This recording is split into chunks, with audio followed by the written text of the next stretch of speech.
झारखंड के पूर्व मुख्यमंत्री सह भाजपा प्रदेश अध्यक्ष बाबूलाल मरांडी पाकुड़ पहुंचे, जहां पर सदन में प्रेस वार्ता के दौरान बाबूलाल ने हेमंत सरकार पर जमकर हमला बोला। हेमंत सोरेन की सरकार खनिज संपदा की लूट कर रही है, जिसमें पत्थर कोयला बालू माफिया के गिरोह के द्वारा लूट जारी है। साथ ही बाबूलाल मरांडी ने कहा कि ईडी ने हेमंत सोरेन को नोटिस दिया। हेमंत अगर गड़बड़ नहीं किए हैं तो भाग क्यों रहे हैं? वे ईडी के पास जाकर बताएं कि कितनी प्रॉपर्टी है। ईडी के सवालों के जवाब दें। इंसान तभी भागता है जब वो गड़बड़ करता है। उनके पास कोई जवाब नहीं। अगर आप लूटेंगे, अवैध तरीके से पैसा कमाएंगे, अवैध तरीके से संपत्ति अर्जित करेंगे, तो ईडी इसी के लिए काम करती है। जहां अवैध कमाई, मनी लॉन्ड्रिंग होती है, ईडी भी वहीं पहुंचती है। उन्होंने कहा कि मैं पिछले 2 दिनों से बरहेट एवं बोरिया में आदिवासी अधिकारी यात्रा के दौरान में था, जब मुझे अखबार के माध्यम से पता चला कि लिट्टीपाड़ा के सुंदर पहाड़ी एवं बड़ा कुटलो में मलेरिया से कुछ लोग पीड़ित ही नहीं बल्कि कई लोगों की जान चली गई है। ऐसे में यदि हेमंत सरकार आपके द्वारा कार्यक्रम में सीएम आ रहे हैं, तो सीएम इन मलेरिया पीड़ितों के गांव में पहुंचेंगे और पीड़ित परिवारों से मिलेंगे, लेकिन सीएम के जहन में ये बात नहीं आई। सुनिए उन्होंने और क्या कहा। एक मंडल अध्यक्ष मिले थे पाकुड़ प्रखंड का। पाकुड़ प्रखंड में हम लोगों को तो अलग अलग मंडल, ये लोगों ने बताया कि आज भी पूछ रहे थे, आप सब लोग हमसे जानते हैं, अभी गांव का नाम थोड़ा सा विस्मृत कर रहे, तो कई पत्थरों की खदानें खुली और वह गांव उजड़ गया पूरी तरह से। नगर नबी के ही शायद थे प्रखंड अध्यक्ष, कल कौन थे और नबी नगर नबी सब लोग आए हुए थे, बता रहे थे।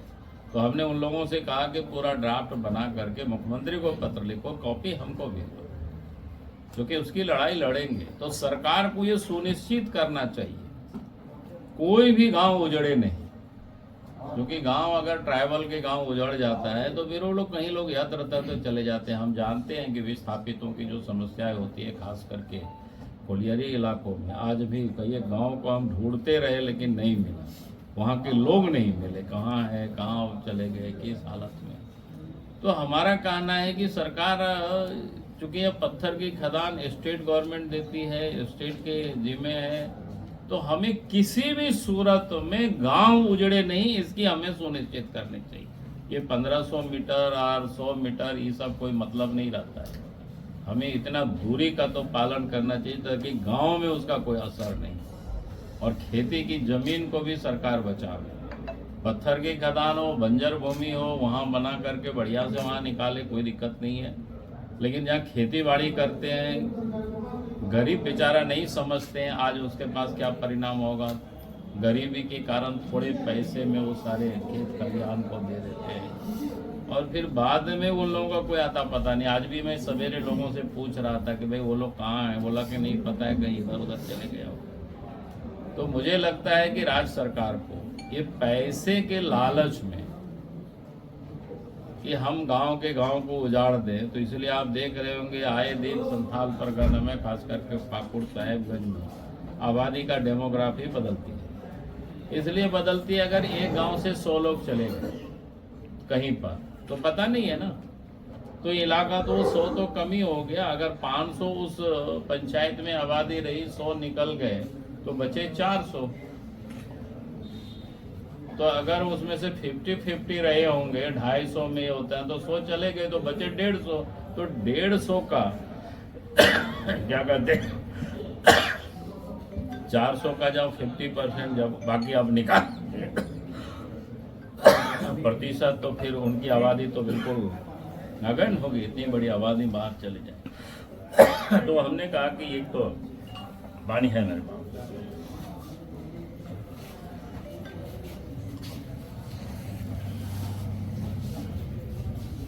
एक तो पहले गांव के लोगों का सुनिश्चित कर ले, गांव को सुनिश्चित कर ले कि वो किसी भी सूरत में नहीं उजड़े, उनकी आवागमन के भी रास्ता कोई अवरुद्ध नहीं हो, बल्कि और बढ़िया हो। तो सरकार को इन सारी चीजों को देखनी चाहिए।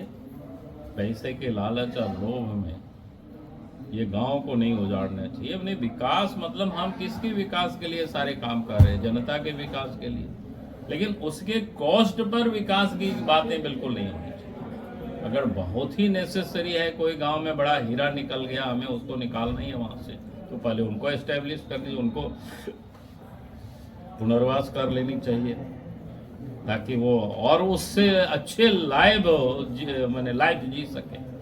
तो ये अगर आप जब तक नहीं करती है तो सरकार को बाकी इस प्रकार के जो काम है इलीगल या लीगल उसको रोक देनी चाहिए। हम लीगल भी कहते हैं, अगर लीगल भी गांव कोई उजड़ रहा है तो सरकार को इस पर फैसला करनी चाहिए, रोकनी चाहिए। और पहले उन लोगों के गांव के बारे में लोगों के पहले सरकार को चिंता करनी चाहिए, तब फिर आगे। हम लोगों ने जो कोशिश की थी, आप देखिए उस वक्त हमारी जब सरकार थी तो ट्राइबल रोजगार के साथ जुड़े, उसके लिए भी बसें हमने दी। दुनिया को पता है, मैं बहुत अधिक बातों की नहीं कह रहा हूँ। और कई एक रोजगार के क्षेत्र में आगे कैसे बढ़े उस दिशा में पहल हुई। जब रघुवर दास के मुख्यमंत्री बने उस समय भी उस समय भी देखे होंगे कि उनको रोजगार से कैसे जोड़ा जाए, मेन स्ट्रीम में कैसे। तो आपने देखा होगा कि प्रिमिटिव ट्राइब्स का भी अलग से बटालियन बनाया गया, उसमें से नियुक्ति भी हुई। लेकिन हम ही कह रहे थे कि जब से हेमंत सोरेन के नेतृत्व में सरकार बनी है, बातें आदिवासी की बड़ी बड़ी करते हैं। अब देखिए कि खदान ही आप इस इलाका में देख लीजिए, भाई वो तो आदिवासी की राजनीति करते हैं, लेकिन किसको दिया है खदानों के लिए? अपने चहेतों को दिए हैं, वो भी आदिवासी नहीं, उनके प्रतिनिधि है, उनके सलाहकार है, या उन लोगों की रिकमेंडेशन से बाहर से लोग आए, वो पूरा जानता है। मैं उस नाम को यहाँ, क्योंकि आप सब लोग रिसर्च कर लेंगे तो आप लोगों को भी थोड़ा सा मेहनत करनी चाहिए तो पता चल जाएगी। और आप लोग नहीं करेंगे तो हम तो रिसर्च करेंगे ही करेंगे देर सवेरे ऐसा। आखिर इन 4 वर्षों में साहेबगंज, पाकुड़ जिला में, दुमका जिला में कितनी खदानों की लीज आवंटित हुआ और उस लीज किन किन लोगों को मिला? ये सिंपल चीजें हैं। ये तो माइनिंग ऑफिसर से पूछ लीजिए कि भाई इन 4 वर्षों में तो पता चल जाएगा। उस लिस्ट आप देख लेंगे तो समझ में आ जाएगा किन को दिया है वो। तो यहाँ के आदिवासियों के हितैषी कितना है। हमने तो कहा है कि भाई उस समय चूंकि 2.5 साल मिला था, बस उस दे दिए थे। हमने कहा कि इस बार मौका मिलेगा बीजेपी को तो फिर जिसकी जमीन पर है उन्हीं सारे लोगों को हम खदान दे देंगे, अगल बगल वालों को दे देंगे वहाँ के लोग। क्योंकि हमारी चाहत है साहेबगंज, दुमका, पाकुड़ कम से कम 100 लोगों को करोड़पति बना देंगे, खदान के मालिक बना देंगे, जो दुनिया में कह सके कि भाई हम भी करोड़पति है। ये कोई बहुत बड़ी का बात नहीं है। और उसके लिए कोई बहुत समय नहीं गंवाएंगे सरकार जब बनेगी बीजेपी की, तो 1 साल में ये सब दिखा देंगे क्या होता है। दूसरा आपने बताया कि जो